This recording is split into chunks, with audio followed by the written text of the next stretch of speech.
আমার ফেসবুক এর বন্ধুরা দেখতেই পাচ্ছেন আজকের পর্ব বকফুল। বিভিন্ন প্রজাতির কালারের মধ্যে আমার বাড়ির বকফুলটা হচ্ছে সাদা।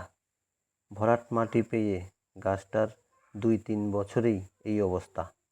বড় গাছে বকফুল পারা যায় না, তাই ডাল কেটে নিলাম। আমার ছোট বোনের ছেলে ভাগিনা কুড়িয়ে নিচ্ছে বাড়িতে নেওয়ার জন্য। দেখুন, এগুলি কুড়িয়ে পেল। বকফুল গাছ অনেক নরম, তাই আপনারা ভুলেও কোনোদিন গাছের ডালে দাঁড়িয়ে বকফুল পারবেন না।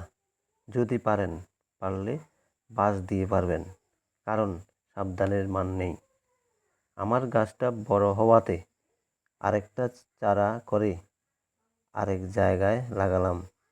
বিনা সারের এই ফুলটা বেসন কালো জিরে দিয়ে খেতে ভালোই মজা। এছাড়া অনেকে এটাকে কুচি কুচি করে পেঁয়াজি করে খায়। ভালো থাকবেন, সুস্থ থাকবেন। আমার ফেসবুক পেজ ফলো করবেন এবং ইউটিউব চ্যানেল সাবস্ক্রাইব করবেন। নমস্কার।